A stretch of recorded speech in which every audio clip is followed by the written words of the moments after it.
Hey everyone, Dr. Kuniak with a supplementary video lecture. So this week, technically on the calendar, we're supposed to talk about statistics, and next week we're supposed to talk about assessment scores in practice. Like those are the themes.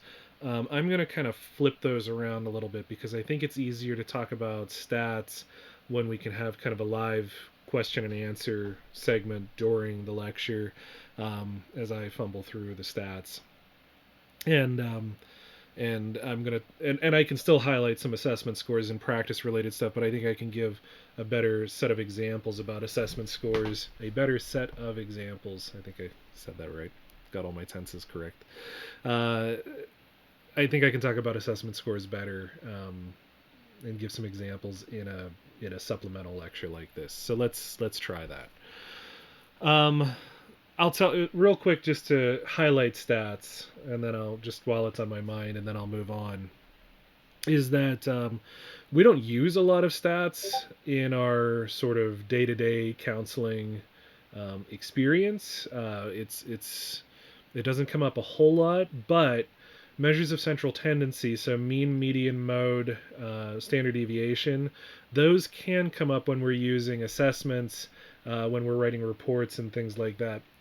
Not too frequently, but they do come up. So mean is the average. So if you had a total number of scores, added them all together, divided by the number of scores. So let's say you had a list of 5 different scores of some kind.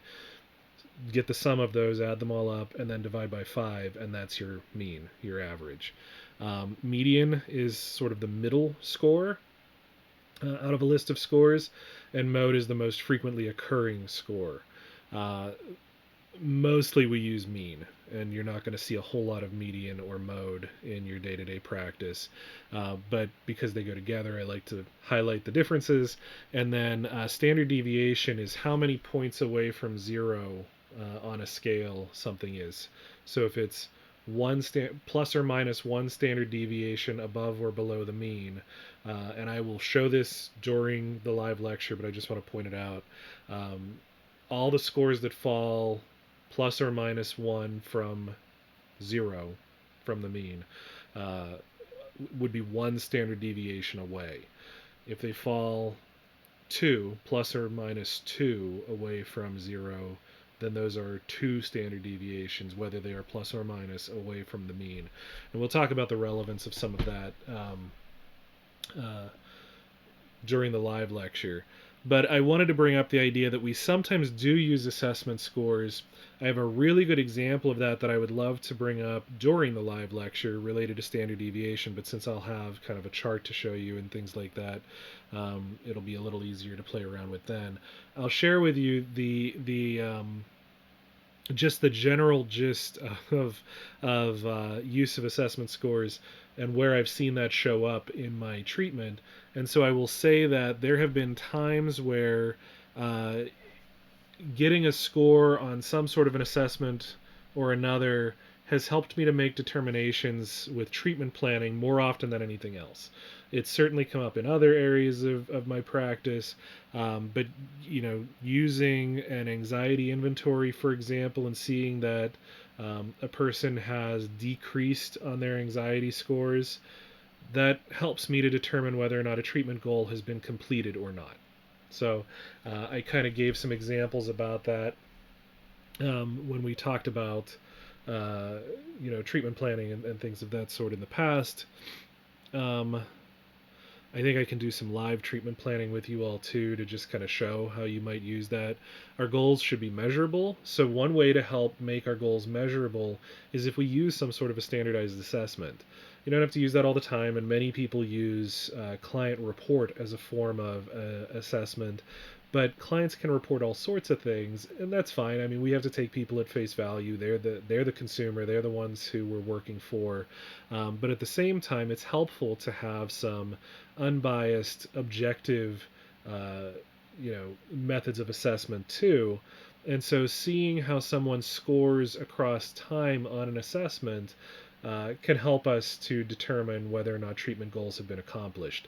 The other thing that we can do is we can use assessments not exclusively for diagnosis, because again, we've talked about this, we want to kind of avoid just using an assessment as the only measure of diagnosis, or the only measure that we use to consider diagnosis, but we can use an assessment to get a better picture of a given diagnosis.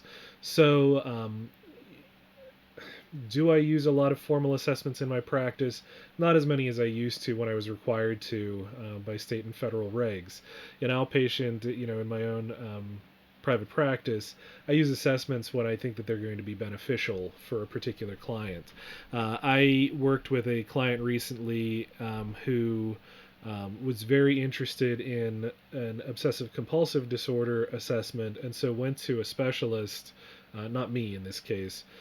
Even though I work with OCD, I don't have a lot of training in OCD assessment inventories. I would have used a standard anxiety inventory and diagnosed him based on whatever I got from that anxiety inventory and my observations in his report. And he does meet criteria for it, but he was able to go to a specialist, do an an OCD specific inventory, and so that helped to kind of flesh out not just whether or not he met criteria for obsessive compulsive disorder, but because of being able to look at the measures of central tendency and see how far away from the mean he was with OCD symptoms, it kind of helped highlight how much he was struggling with his obsessive compulsive disorder. So that helped to form the basis for a treatment plan, because now we know that that's not just something he's kind of struggling with. He actually had some significant struggles based on the assessment, and so it helped to inform his primary treatment goals of working through some of his some of his mostly obsessive thoughts. His compulsive behaviors are a little bit more controllable, but he has some uncomfortable thoughts. So anyway, those are instances where measures of central tendency, the mean and standard deviation primarily can come up in the work that we're doing. I would say the other the other thing that comes to mind is when an assessment has helped to rule out a particular diagnosis. So when you're trying to diagnose a client, most of us will probably just kind of zero in on a diagnosis that we think is going to fit best. However, by best practices, we should, at least in our mind, have some differential diagnoses in mind. And certainly throughout the program, we have you practice doing differential diagnosis, where you think about what the most likely diagnosis is, tripping over my words a little. And then also consider some alternative diagnoses that might fit. So with the client that I just gave the example of, he meets for a primary diagnosis of obsessive compulsive disorder, but I could have also probably diagnosed him generalized anxiety disorder. I could have probably also diagnosed him with social anxiety disorder. I could have also diagnosed him with certain anxiety disorder NOSs, with different V codes and things of that sort. So those would make up my general differential diagnosis. What that does is it helps us to, if we eliminate some areas of the symptoms, shift to a different diagnosis if we need to. And so, for example, I was thinking that he would meet criteria for OCD. It definitely made sense to me. But had he taken that assessment and we found out that based on the results, he didn't really meet criteria for OCD, I could have switched to a different diagnosis a little bit more easily because I've considered some alternatives. This has come up with a couple of clients, and I will save the one specific example I have in mind because, again, it's helpful if we look at a standard deviation chart and sort of make sense of this. But I can think of another client that I was working with where she met criteria in a lot of ways for autism spectrum disorder, but she was meeting criteria based on a lot of the male symptomology for autism spectrum disorder. And I believe we talked in an earlier class about the fact that, and if it wasn't this class, it was my other class, but I believe we talked in an earlier class about the fact that individuals diagnosed with autism spectrum disorder tend to be males. Most of the assessments done have been males, and so that symptomology is well known. But over the last 5 or 6 years, for sure, maybe a little bit more than that, maybe within the last decade, but definitely within like the last 5 or 6 years, there's been a lot of focus on how um, female and non-binary individuals have different symptoms that would still relate to the autism spectrum. So my client, and this was greater than 10 years ago, um, it was towards the beginning of my career. Uh, she met criteria for male autism spectrum symptoms, but it really wasn't capturing what was going on with her. It really wasn't capturing some of the complaints that the family was having, to diagnose her as such, and it really didn't serve a purpose because she was already in certain specialized educational settings. You know, sometimes you try for a diagnosis because it's going to be better for the client to unlock things that they need. That really wasn't serving us, and it really wasn't capturing what was going on. So there is a school of thought out there. It's not a formal diagnosis at this time. I don't know where it is in the process of being considered, but there are children and adults for that matter. But there are children who meet criteria for what is considered high sensitivities. So the highly sensitive child is a book that's out there. The highly sensitive adult is another book that's out there. And so these are individuals who have difficulty focusing on people, which would typically be a qualification for autism spectrum disorder, but they are having difficulty focusing in on people because they feel a lot of the feelings that the other person is emoting that they may not even realize they're emoting, and the individual is kind of taking those on. I hazard to guess that a lot of counseling students and counseling professionals might meet criteria for this highly sensitive diagnosis that isn't yet a diagnosis that I'm aware of. But anyway, so sometimes these individuals get misdiagnosed as being on the autism spectrum.